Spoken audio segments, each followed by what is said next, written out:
what's your favorite song that you've written? Which song that I've written? Oh man, the next one.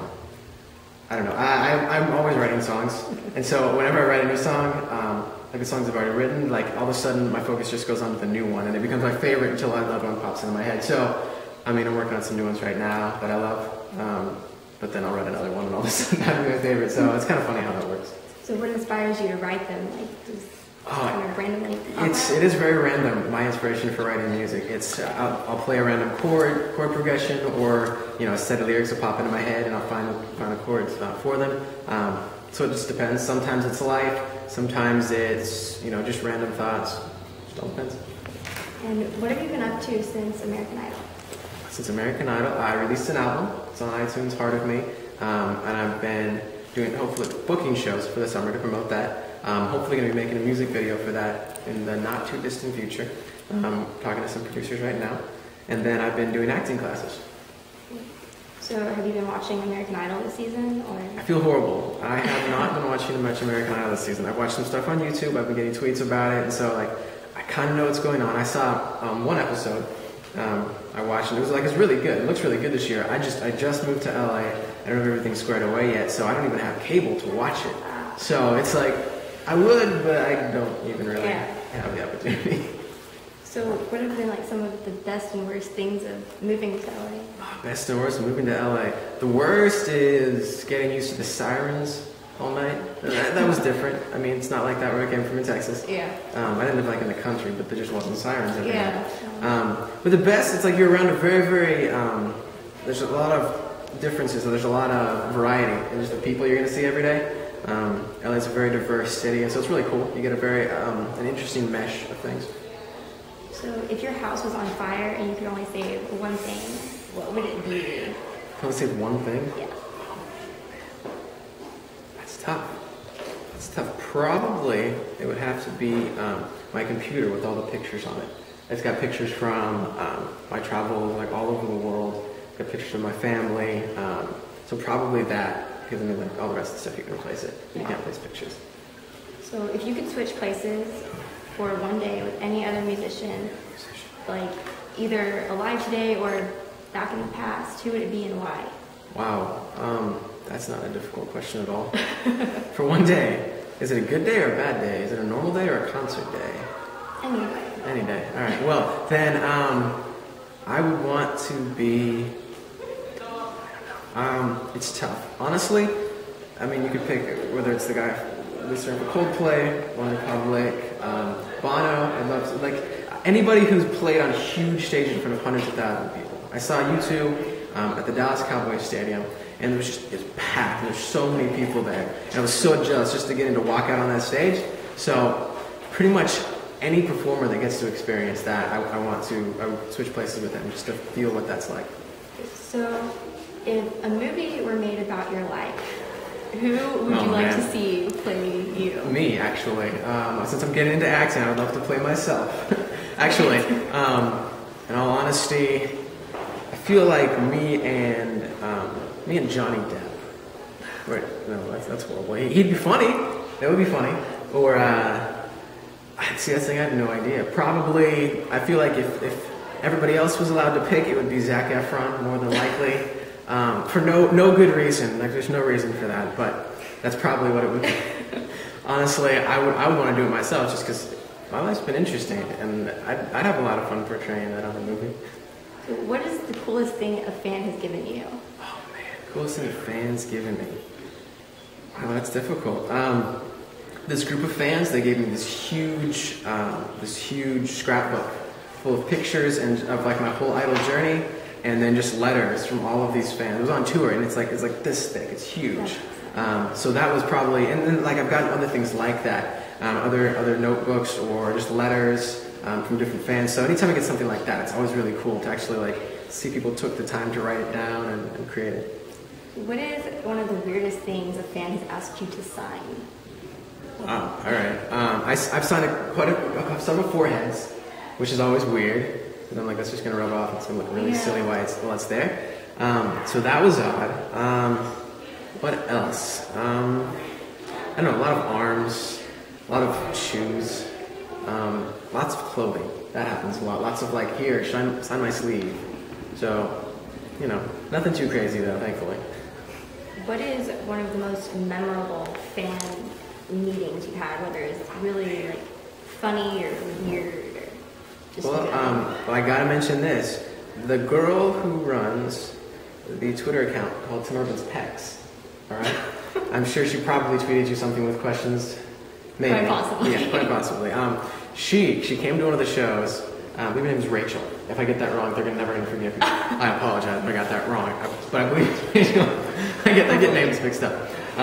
But she showed up at the show with this big sign with a picture of me without my shirt on, and it was weird. Well, it was funny. It was great, but it was just really weird. I'm like, hey, that's a great picture. Thanks for holding up. So, I mean, that was entertaining. But she's a lot of fun, and I've met a lot of really awesome fans. So. What has been like one of your most embarrassing moments? Embarrassing moments. Oh man. Thankfully, most people didn't catch on to them while I was on the show. Whether it was during the group songs, Forget the Words, Walk the Wrong Direction, during the choreography that was so very epic. There was a lot of embarrassing stuff that thankfully didn't get caught on TV. Which you didn't see. Okay, I did the song Crazy Little Thing Called Love, and I slid across the stage. Well, in the dress rehearsal, I didn't actually end up standing back up. I ended up straight on my back, like laying down like this. And I was like, oh, well, this isn't going to work live. So thankfully it didn't happen when I really performed it. That was kind of embarrassing. It was for a studio audience. All of them saw it. But yeah, that was pretty funny. Did you have any nicknames as a child? I had nicknames as a child. Well, I had braces for like 5 years, right? And I had to wear this horrible face mask, looked like a goalie mask, but I only had to wear it during the day. I could take it off at night. So when all my friends were around, I had this wonderful face mask for a while. And I get names like RoboCop and Metal Mouth. And so nothing too terrible, but I mean, there was always jokes about them getting big magnets and just sucking my face off. It was good times. But probably the nicknames, I got nicknames like Tiny Tim, or Timmy from South Park. I don't know how they say it, Timmy or whatever. They got that a lot, yeah. But then the one that stuck is Bubba. A neighbor gave it to me, and my little sisters picked it up and started calling me that. So. What is something about you that no one else knows? That's such a terrible question for me, because on Idol every week they go, "Hey, what's something nobody knows?" Yeah. I'm like, "Well, you just asked me last week, and I already told you, so I don't know what nobody knows about me." Everybody knows everything about my family, which is creepy. People have sent my family pizza. Oh. Yeah, that was weird. Don't do that, please. So it's tough. It's hard to say what people don't know about me.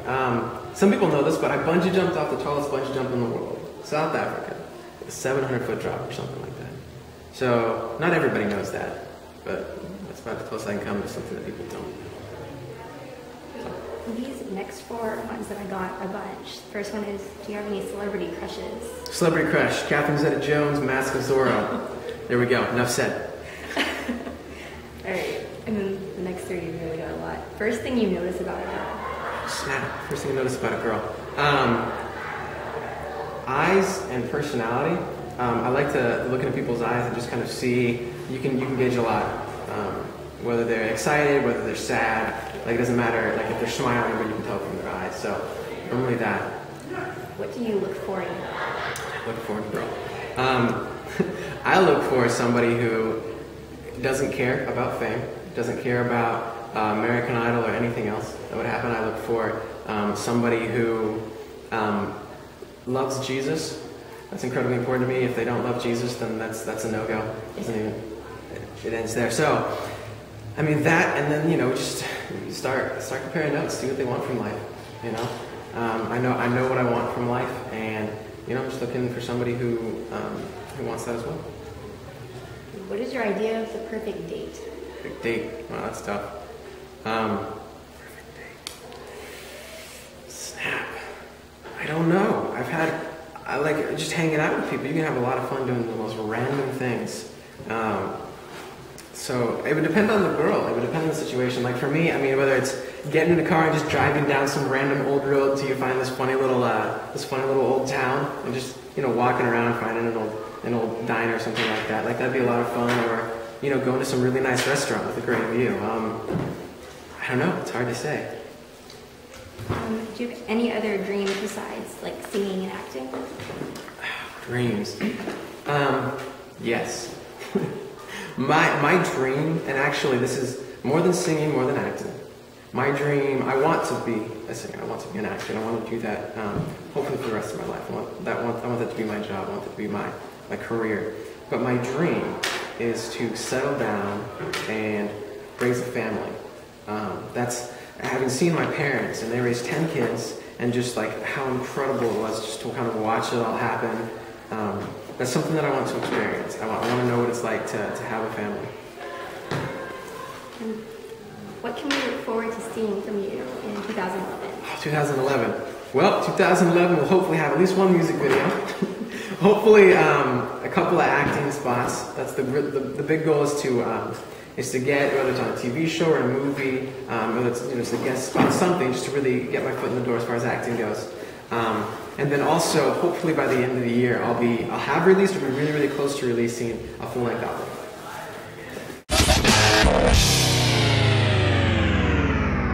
Dallas. Cowboys. LA. Crazy. I was gonna say weird, but I mean it's a very different place. Music. Wonderful. Fans. Awesome. Pizza. Mixed. Hey guys. I love it, but I can't have it. Symbols. So, Nice, we got the symbols. very cool. What do I got? Idol. Simon. Yeah. Everybody thinks Simon Cowell. He's not even on the show anymore.